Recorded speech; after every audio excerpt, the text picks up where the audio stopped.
جناب استاد القراء استاد محترم قاری محمد سعید صاحب بہت ہی احسن انداز میں آپ کے سامنے تلاوت کلام پاک اور اس کے بعد احمد بیان کر رہے تھے۔ اللہ پاک ان کی عمر میں، علم میں، عمل میں اللہ پاک مزید برکتیں ڈالے اور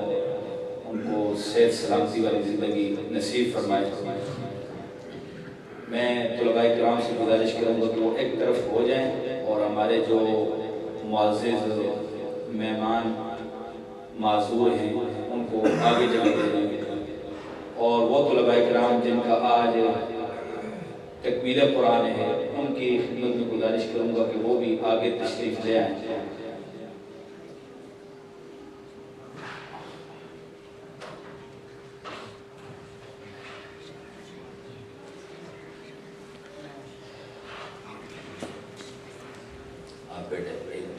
طرف ہو جائے، بڑے حضرات آگے آ جائیں، اگر معذور ہیں بیمار ہیں تو وہ پیچھے بیٹھ سکتے ہیں۔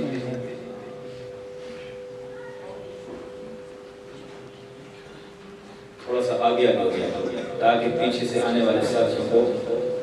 کوئی تکلیف نہ ہو۔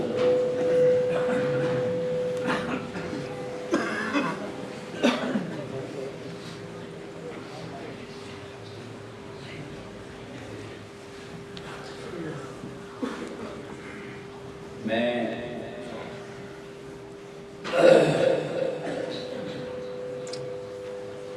تمام آنے والے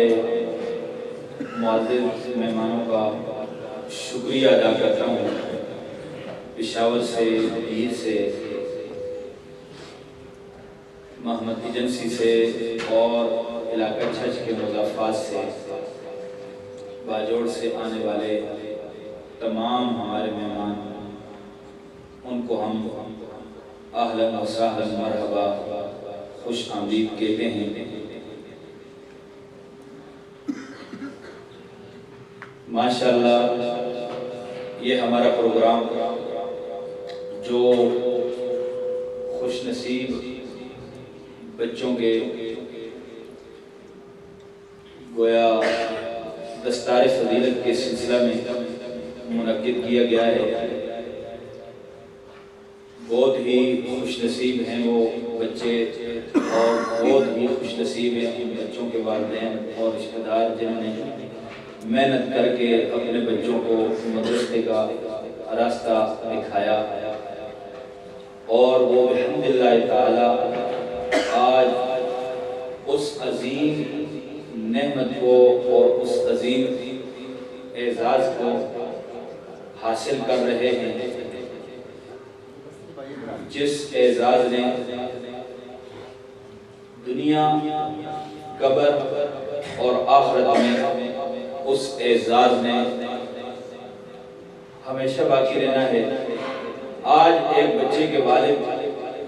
کو میں صبح جب وہ مجھے مبارکباد دے رہا تھا، میں اس کو مبارکباد دے رہا تھا، تو میں نے اسے یہ بات بتائی کہ آج تیرے بچے کے سر پر دستار فضیلت سجائی گئی اور آج تیرا بچہ مبارکباد کا مستحق ہے اور باقی بچے مبارکباد کے مستحق ہیں۔ جس طریقے سے آج تیرے سر پہ دستار فضیلت سجائی گئی، انشاءاللہ کل اللہ کے دربار میں رب حافظ قرآن کے والد پر اس کو وہ تاج پہنائے گا کہ جس تاج کی فضیلت اور اہمیت دنیا کے اس سورج کے، یعنی دنیا کا سورج اس تاج کی روشنی اور اس کی نورانیت سے وہ ماند پڑ جائے گا، اس کی روشنی ماند پڑ جائے گی، کمزور پڑ جائے گی۔ آج جیسے تیرے بچے کے سر پر دستار فضیلت ہے، کل میرے پیارے پیغمبر صلی اللہ علیہ وسلم کی زبان مبارکہ سے یہ نکلے ہوئے الفاظ کہ حافظ قرآن کے والد پر کے سر پر اللہ تبارک و تعالیٰ اس کے سر پر تاج رکھے گا، وہ دستار فضیلت ہوگی۔ تو آج جو اعزاز ان بچوں کو حاصل ہو رہا ہے، یہ دنیا کا بھی اعزاز ہے اور آخرت کی ہمیشہ ہمیشہ کی زندگی میں رہنے والا اعزاز ہے۔ لیکن میرے بھائیوں، آج کمزوری اس بات کی ہے، ظلم اس بات کا ہے کہ بہت ہی کم لوگ ہیں جو اس طریقے سے اس طرف اس ماحول میں آتے ہیں۔ ایک بچہ ہے، اس نے حفظ قرآن کیا، پھر ہم نے انہیں ترغیب دی کہ بچہ انشاءاللہ آگے کتابیں پڑھے، تو والدین کا اتنا ذہن نہیں بن رہا تھا، تو ہم نے ترغیب دی۔ یہاں ایک بچہ ہے، مجھے داستان اور کارستانی سنانی اس لیے پڑھ رہی ہے کہ آج تو بچوں کو مواقع میسر ہیں، والدین انہیں بھیجتے ہیں۔ ایک بچہ یہاں علیپور سے تعلق رکھتا ہے، اس کی ایک بچہ ہے، والدین والدہ کا بھی دل نہیں ہے، والد کا بھی دل نہیں ہے، وہ کہتے ہیں کہ وہ دنیا کی تعلیم حاصل کرے۔ اس بچے کے ساتھ والدین نے سختی میں آ کر، اور اسی طریقے سے وہ والدین بچے کو وہ کہتے ہیں کہ یہ بچے کے ساتھ ہم تعاون کرنے کے لیے تیار نہیں، لیکن الحمدللہ آج انہیں وہ اعزاز حاصل ہو رہا ہے کہ مجھے جب پتہ چلا کہ وہ بچے کو اس وجہ سے نہیں کہ بچے تو ان کو بچے تعلیم حاصل کر رہا ہے، لیکن اس معنی میں کہ ہم یہ ہمارا بچہ دنیا کی تعلیم حاصل کرے، لیکن ان کے رشتہ دار ماموں، تو وہ بچہ اپنی محنت سے، بات ہوتا ہے بچوں پر زور ہوتا ہے، زبردستی ہوتی ہے، یا انہیں ترغیب دی جاتی ہے، یا والدین ان کے ساتھ تعاون کرتے ہیں، لیکن اس بچے کا والدین کی ساری محنت اس بات پر ہے کہ بچے دنیا کی تعلیم حاصل کرے، لیکن بچے کے ماموں یا قریب دارالعلوم تعلیم اسلام میں وہ دوست کے ماموں ہے، وہاں دور حدیث کرتے ہیں، انہوں نے اپنی محنت سے اس بچے کو لایا، تعاون بھی وہ کرتے اس کے ساتھ، اور اسی طریقے سے وہ بچہ اپنی خوشی سے، ورنہ ایک طرف ہم دیکھیں کہ مطلب لوگ بچوں کو زبردستی بھیجتے وہ آنے کے لیے تیار نہیں ہیں، لیکن اللہ پاک قرآن مجید میں فرماتے ہیں وَأَوْرَثْنَا الْكِتَابَ الَّذِينَ اصْطَفَيْنَا مِنْ عِبَادِنَا، ہم اس کتاب کو جس کو وارث بناتے ہیں، انتخاب کرتے ہیں، چنتے ہیں، تو وہ ہمارے جو ہوتے ہیں نا،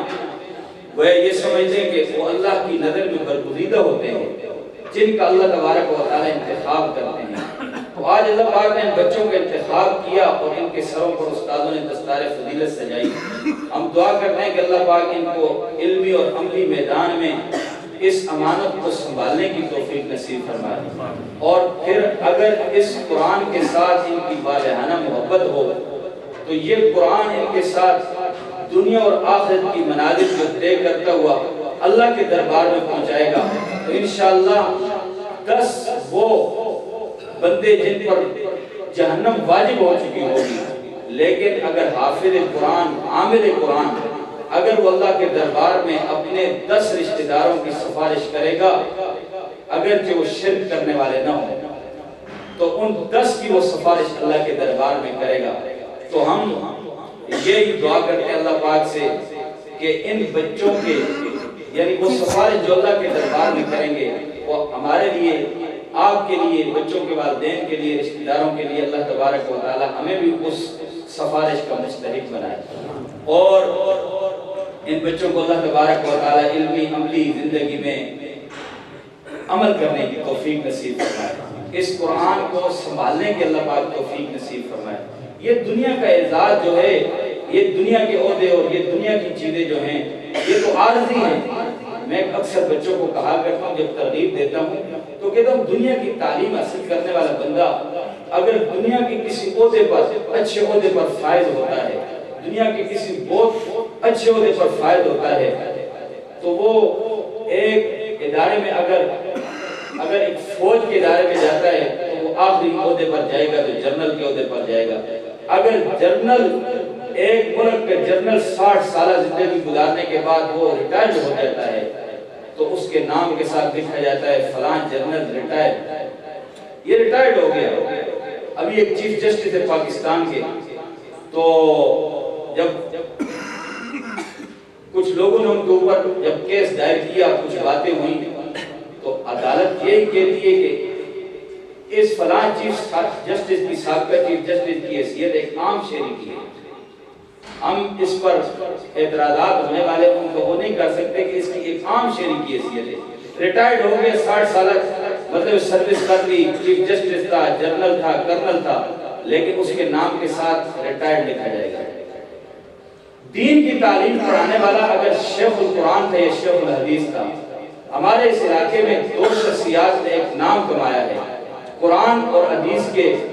یعنی میدان میں ایک نام کمایا ہے۔ قرآن کی خدمت کرنے والے اس ہمارے علاقہ چھت کے شیخ القرآن مولانا غلام اللہ خان صاحب رحمۃ اللہ علیہ ہیں۔ آج سے 40 سال پہلے 41 سال پہلے ان کی وفات ہوئی ہے، لیکن آج بھی میری اور آپ کی نظریں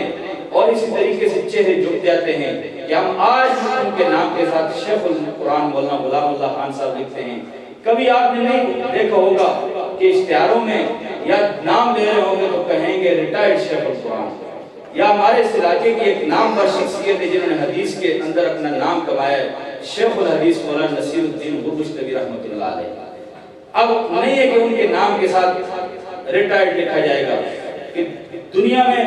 100 سال کی اگر زندگی کو پہنچ چکے ہیں ہمارے ان پروگراموں کی سرپرستی کرنے والے اور اسی سال فوت ہونے والے شیخ الحدیث مولانا ظہور الحق صاحب رحمۃ اللہ علیہ، تقریباً قمری حساب سے انہوں نے 100 سال زندگی پائی ہے، 100 سال۔ انگریزی حساب سے عمر ان کی 97 سال بنتی تھی، لیکن قمری حساب سے ان کی عمر 100 سال بنتی تھی۔ 100 سال انہوں نے عمر پائی ہے، لیکن اگر وہ جنازے کے لیے آتے تھے تو 10-12 بندے ان کے دائیں بائیں آگے پیچھے ہوتے تھے۔ یہ قرآن اور حدیث کا اعزاز تھا، ورنہ اگر دنیا کی تعلیم حاصل کرنے والا ریٹائرڈ ہو جاتا ہے تو عدالت بھی کہتی ہے کہ یہ اس کی ایک عام شہری کی حیثیت ہے، لیکن اگر قرآن اور حدیث کی خدمت کرنے والا بیمار ہو جائے، ضعیف ہو جائے، کمزور ہو جائے تو اس کی خدمت کرنے والے شاگردوں سے لے کر اولاد تک اس کی خدمت پہ لگ جاتے ہیں۔ یہ ہے دنیا کے اندر بھی اللہ پاک اعزاز دکھاتا ہے، اور آخرت کی ہمیشہ ہمیشہ کی زندگی میں کیا اعزاز ہوگا۔ اور ہمارے استاد ہیں، تو میں یہ کہنا چاہتا ہوں کہ اگر وہ مر بھی جاتے ہیں،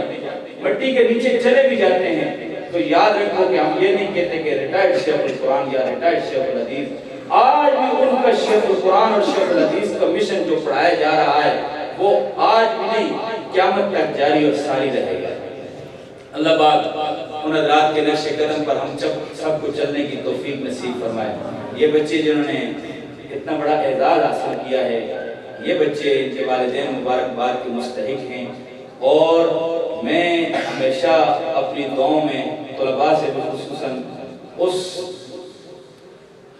مرد مجاہد کے لیے دعا کرتا ہوں اللہ پاک جس سے کام لے لے۔ ہمارے اس ادارے کے سرپرست حاجی محمد اکبر صاحب مرحوم، اللہ پاک ان کی قبر پر نور کی اور رحمت کی برکھا برسائے۔ اللہ پاک ان کو جنت میں چین اور سکون کی زندگی نصیب فرمائے۔ انہوں نے اس ادارے کو 2010 کے اندر ایک تعلیمی لحاظ سے 2008-9 کے اندر اس کی تعمیراتی کام شروع ہوا، 2010 کے اندر بحمداللہ تعالی اس مدرسے کا یعنی تعلیمی سلسلہ جاری ہوا۔ تو بحمداللہ تعالی ایک وقت وہ تھا کہ جب ہم آئے تھے یہاں تو مدرسے کے اندر بجلی باہر سے ایک بلب تھا اور ایک ڈنڈے والا پنکھا تھا، لیکن تعمیراتی کام بھی ہوتا رہا۔ 2 سال ہم نے اس مسجد کے اندر یعنی گھاس ڈالا اور بچے پڑھتے رہے، 1-2 کمرے تھے۔ آج آپ دیکھ رہے ہیں بہت عظیم الشان عمارت، اور اس طریقے سے ساتھ ساتھ تعمیراتی کام بھی تھا، تعلیمی سرگرمیاں بھی تھی، لیکن وہ اپنے دوستوں یاروں کے ساتھ، رشتہ داروں کے ساتھ، یہاں ملو کے قرب و جوار کے لوگ ہر طریقے سے تعاون کرتے رہے۔ بحمداللہ تعالی ہم سے جو کچھ ہوا ہم نے اس کو جس جگہ میں لگنے کی چیز تھی وہ پیسہ تھا، جس صورت میں تھا ہم نے الحمدللہ لگایا ہے، اور آج آپ ان پھولوں کو دیکھ رہے ہیں۔ آج تقریباً اس مدرسے میں 10 بچے حفاظ کرام حافظ بن رہے ہیں، 4 بچے ہیں جو ناظرہ پڑھ رہے ہیں، 2 بچے اس کے علاوہ ہیں ناظرہ پڑھنے والے جن کا پچھلے سال بھی مطلب تکمیل قرآن ناظرہ ہوا۔ آپ سوچتے ہوں کہ بچے حافظ زیادہ ہیں، ناظرے کے بچے کم ہوتے ہیں ہر سال۔ ہماری کوشش یہ ہوتی ہے کہ بچے کے اگر 2-3 پاروں میں سبق آ جاتا ہے تو ہم حفظ شروع کرا دیتے ہیں۔ کوشش یہ ہوتی ہے کہ ضروری نہیں ہے کہ یہ ناظرہ ہی پڑھیں گے، باہر کے میں اپنے بچوں سے بھی یہ کہتا ہوں کہ ہر فرض نماز کے بعد تہجد میں تلاوت میں آپ کو موقع ملے تو جس بندے نے یہ پھول اپنے لیے اپنے والدین مومنین اور مومنین کے لیے لگایا تھا اور اپنے بھائیوں رشتہ داروں کے لیے لگایا تھا، باقی تمام آل مومنین اور مومنین کے لیے ان کو سب کو اپنی دعاؤں میں یاد رکھا کریں۔ ہم جب بھی بچوں کا سبق ختم کرتے ہیں نا، صبح دوپہر شام، تو ہماری کوشش یہ ہوتی ہے، ہم استادوں کو بتاتے ہیں، بچوں کو بتاتے ہیں کہ قرآن بند کرنے کے بعد آپ 1 منٹ تک وہ جتنا پڑھا ہوا سبق ہے تمام مومنین اور مومنین کو ایصال ثواب کر دیں، جو مومنین ہیں ان کے لیے ایصال ثواب کر دیں، جو بیمار ہیں ان کی بیماری کے لیے صحت کے لیے دعا کریں، گھروں میں ہیں اسپتالوں میں ہیں۔ گزشتہ سال 28 نومبر کو ہمارے حاجی صاحب حاجی محمد اکبر صاحب پاکستان آئے تھے۔ 28 دسمبر کو 1 مہینے کے بعد وہ بیماری جو کرونا کی بیماری تھی اس میں وہ ملوث تھے اور پھر اس کے بعد وہ اسپتال میں فوت ہوئی۔ 28 دسمبر سے ان کی فوتگی ہوئی، ڈیتھ ہوئی ہے۔ تو اللہ پاک جس سے کام لے جس سے اللہ پاک نے کام لیا، ہمارے ایک محترم بزرگ تھے یہاں مولانا صاحب تھے، باہر انگلینڈ ہوتے ہیں، وہ بھی ان کے جنازے میں شریک تھے۔ قبرستان پر جب انہوں نے بیان کیا تو وہ کہتے ہیں اگر یہ دعا نہیں کریں گے تو جو انہوں نے پودا لگا دیا ہے وہ ڈائریکٹ اللہ پاک ان کے ایصال ثواب میں کھاتا ان کا کھل گیا ہے۔ تو میرے بھائیوں، میں آخر میں دعا کروں گا ان کے لیے، ان کے دیگر رشتہ دار معاونین جو تعاون کرنے والے ہیں، گاؤں ملوں کے ہیں، مضافات کے ہیں، سب کو تمام طلباء اپنی دعاؤں میں یاد رکھیں۔ اور جتنے ہمارے معاونین جنہوں نے دعاؤں کا اندرون ہے بیرون ہے کہا ہے کہ بچوں سے دعائیں کرائیں، علماء کرام آئیں گے تو سب ساتھی ان کو اپنی دعاؤں میں یاد رکھیں۔ میں ان بچوں کو جو خوش نصیب ہے جنہوں نے یہاں قرآن مجید کو مکمل کیا، ان کی خدمت میں گزارش کروں گا کہ وہ آئیں اور قرآن مجید کی آخری 3 سورتوں کی تلاوت کریں۔ حافظ محمد شبیر گاؤں ملو سے، اس گاؤں کا بچہ ہے، اس نے بھی قرآن مجید پورا مکمل کیا ہے، اس کی خدمت میں گزارش کروں گا کہ وہ آئے اور قرآن مجید کی آخری 3 سورتوں کی تلاوت کریں۔